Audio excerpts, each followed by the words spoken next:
offers to us a screenshot of 1, 2, 3, 4, 5, 6, 7, 8, 9, 10, 11, 12, 13, 14 lines in which the only thing that is not redacted is Donald Trump is, the next line, the 2 lines down most, 2 lines down innocent. Oh, this is funny. I thought it was real. Now I realize as I read it, it's not real. It's not real. But it is funny. I really thought you had screenshotted something that was heavily redacted. Thank you, Ben. And we'll now go to, I'm gullible, Raid followed by Double. Hey, Gary, I'm looking right now at the Department of Justice website, and I'm searching for terms like receipts, invoices, pictures, and it is an incredible data dump. This is the information that was taken during his first trial. There's a lot of risque photos even. I don't think that they even know exactly how much information they've released, meaning that there are telephone numbers and photographs that have never been seen. Jeffrey Epstein photographed his entire life. These are all Kodak photos. What's on the CDs? Nobody actually prints photos anymore, but Jeffrey was obsessed with filming his life. And you could say many vain, egotistical people do that. And it's a little bit like Nixon and recording all the conversations, which ended up getting you in trouble. And this data dump, and you have to get in line on the website, and then you can go in and search for whatever term you want.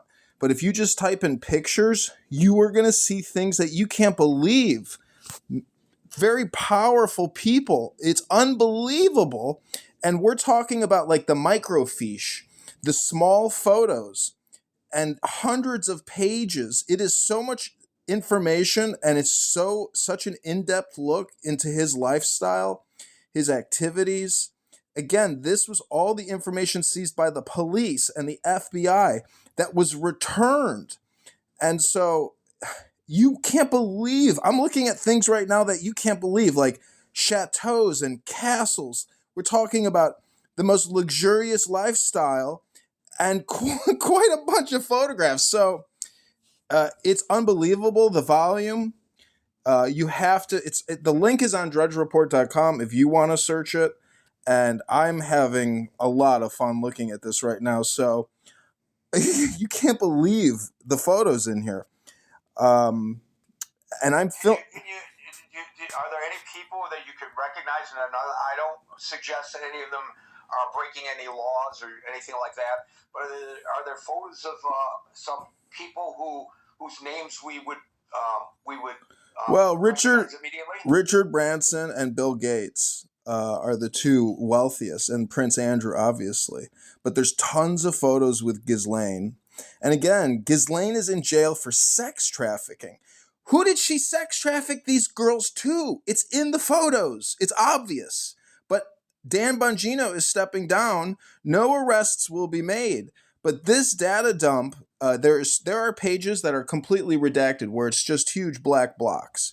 So even in the photographs with the microfiche, there's all kinds of black boxes, which is unbelievable. What's the point of blurring out everybody except for Jeffrey? So there's so much information that's withheld, but nonetheless, this is a real treasure trove for investigators, and people are obsessed with this case because of the domestic espionage implications. Photos with Ehud Barak, photos with Noam Chomsky, and naked girls with their panties on. I mean, all kinds of crazy stuff. But the islands, the luxury, the chateaus, the wealth, it's unbelievable what they've released. As I pointed out earlier, follow the money. This is the thing I learned very early in my journalistic career. I mean, very early. I was taught by two auditors, one a CPA, how to follow the money. That's how you prove or disprove an allegation when a story is brought to you as an investigative reporter. And you're talking about such opulence on display here. The question is, who funded that? Who was paid what for what? What was his means of income, Jeffrey Epstein? What did he do? Was he selling tiddlywinks? Was he, did he have a manufacturing plant? Did he build cars? Did he do what Elon Musk is doing? Did he have rocket ships that go out into space? He was blackmailing the Mars in the future. Wexner. What did he do to amass all this wealth?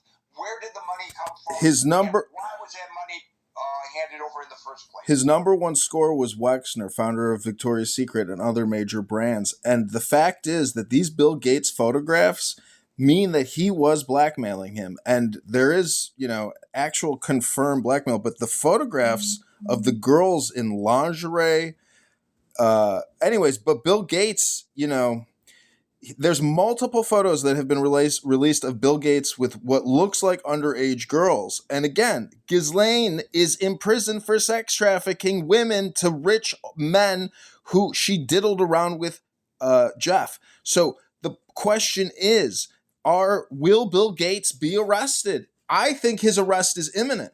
And that's why he's releasing book club videos of him smiling with his book saying, hey, if you want to read a book this Christmas, here's my selection. He has to create content to try to distract from this. This is so damning. Multiple photos of Bill Gates with different women set up for him by Ghislaine and Jeff. Very interesting. You mentioned Dan Bongino. I never really followed him very closely. I saw him when he was, popping up on Fox, those kinds of appearances. But I never followed his podcast. But I suspect the new year will bring a new podcast. And that podcast, given the fact that he was the deputy director of the FBI and was the main person in the administration pushing for transparency vis-a-vis Jeffrey Epstein, I'm betting that his podcast is going to be well worth all of our attention. That's my prediction. Double followed by...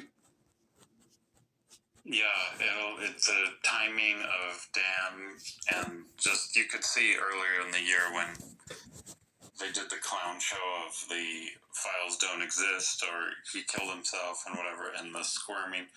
They pretty much didn't let Dan talk in front of the cameras after that interview because he's just not a lot. He's not like a born liar, right? He's not a psychopath.